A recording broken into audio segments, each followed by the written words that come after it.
Okay, so in order to close the gap between what happens at the end of sugar loading and the number of days until harvest, there is one more fruit index that we can analyze. And again, just like we did with nitrogen testing, the idea relies upon monitoring kinetics, so time trajectories, by coming again and again on the very same grapes as the season unfolds.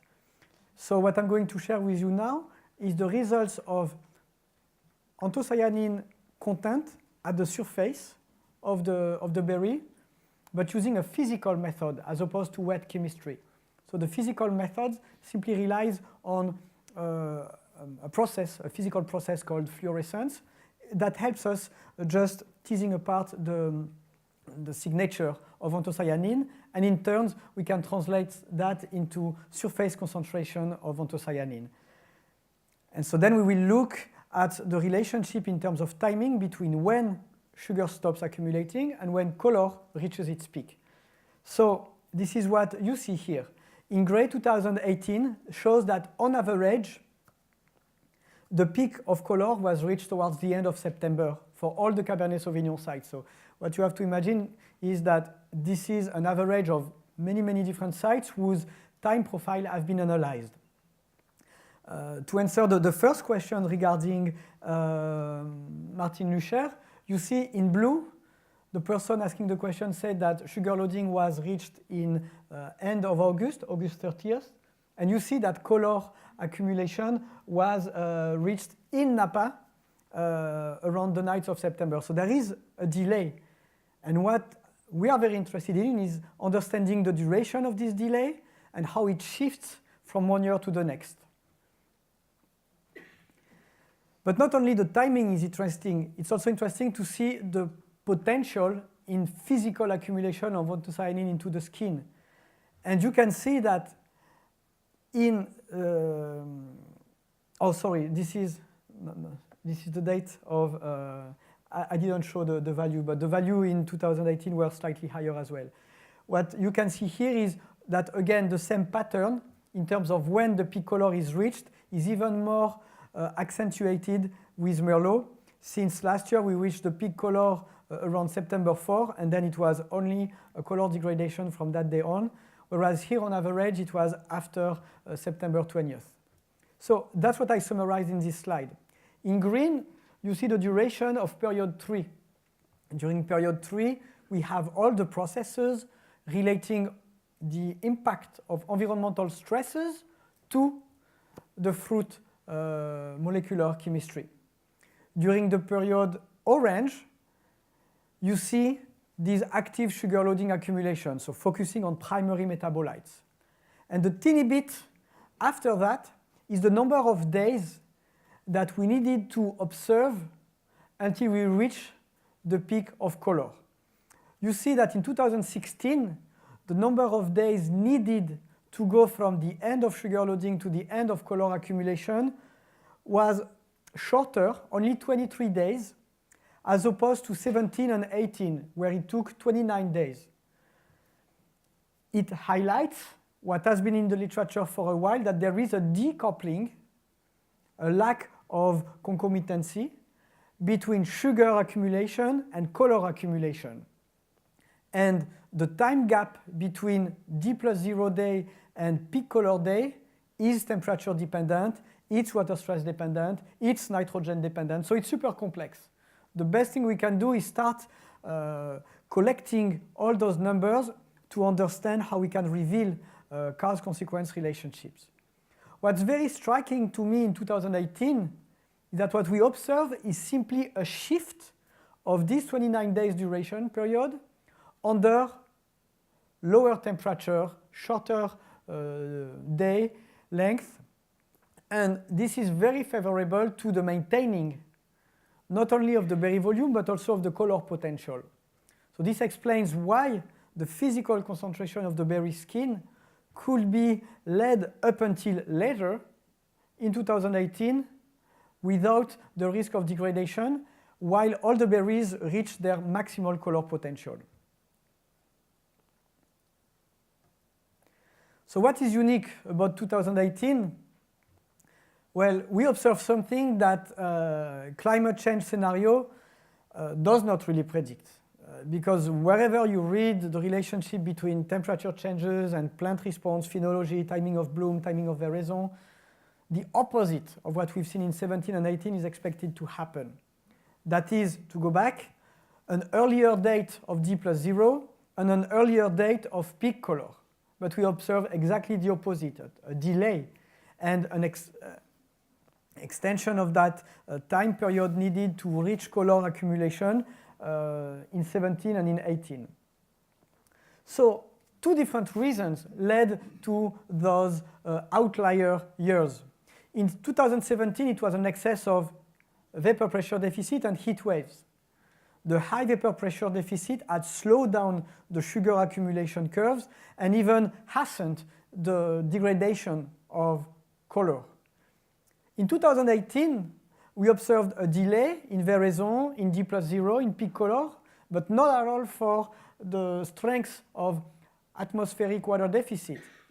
It was the lack of plant water deficit that led to the same effect of delaying D+0 and delaying the peak color. And in that sense, 2018 may stand up as a very unique vintage, not compared to what we've seen in the past, but compared to what we expect to see in the future.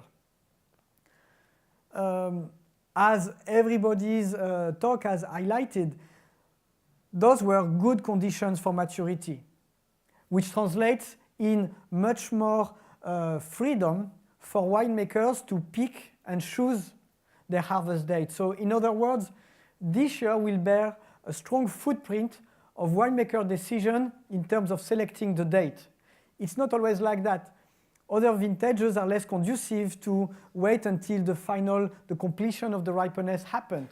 This year was exceptional in the sense that everywhere we could reach that.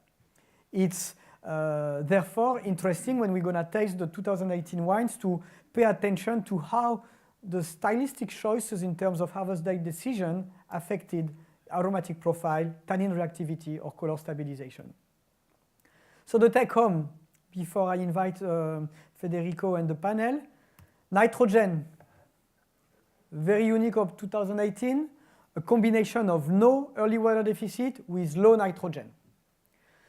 Another thing, the effect of nitrogen deficit on sugar accumulation speed is not there. You could have expected that less nitrogen would have meant less ability to bring sugar from the leaves into the fruit, but not. It does not happen. That means that in spite of having less nitrogen, the photosynthetic activity was not negatively affected. However, Pierre has shown that those conditions should have an effect on aroma precursors. So it will be very interesting if you have them to look at your nitrogen numbers during period 3 and compare them with the wine aromatic profile.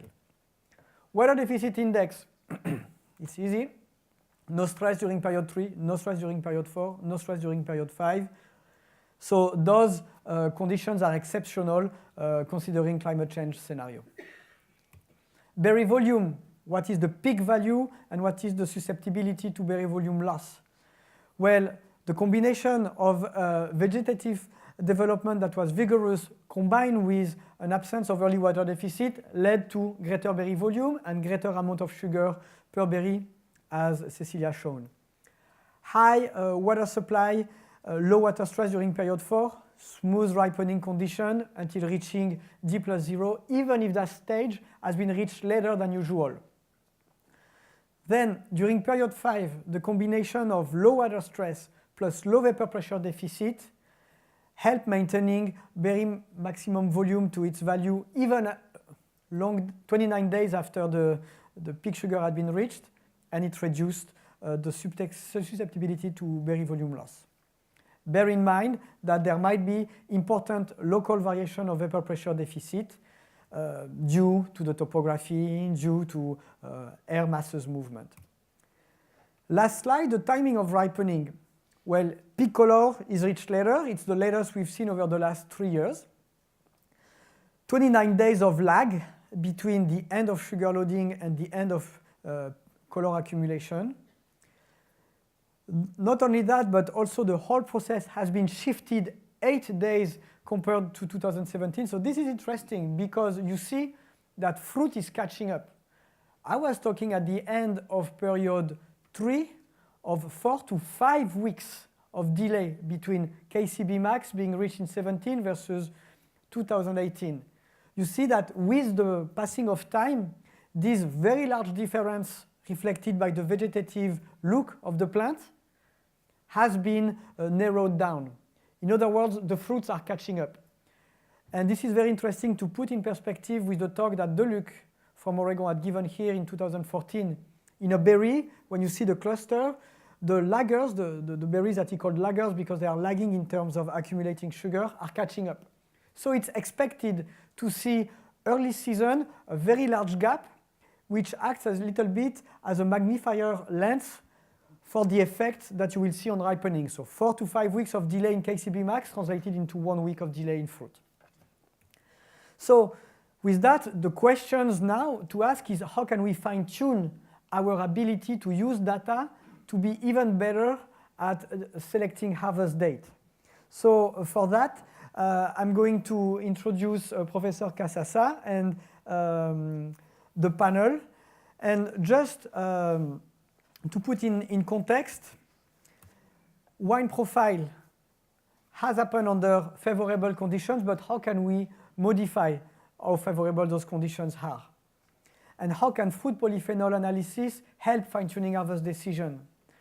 Well, there is a hot debate going on. There are classically 3 schools of thoughts, and then Federico will take on. And they are sometimes contradicting each other. So you have the school of thoughts that says that color extractability relates to drought intensity during period 3, so pre-veraison, and also to lesser extent period 4, via its effect on skin cell walls. So what the Australians have shown is that the very constitution of the cell walls depend during period 3 of the amount of stress. So different types of polysaccharides will be incorporated into the skin wall as a response of the water deficit. The speed of color accumulation profile has also been said to be related to the speed of skin extraction kinetics. Then the second school of thoughts suggests that 2/3 of total skin color will be extracted regardless. It's just a matter of the timing of extraction during maceration that may changes from situation to situation. And then the last school of thoughts is that wine color stability will be heavily dependent upon the type of tannins that you have in your wine.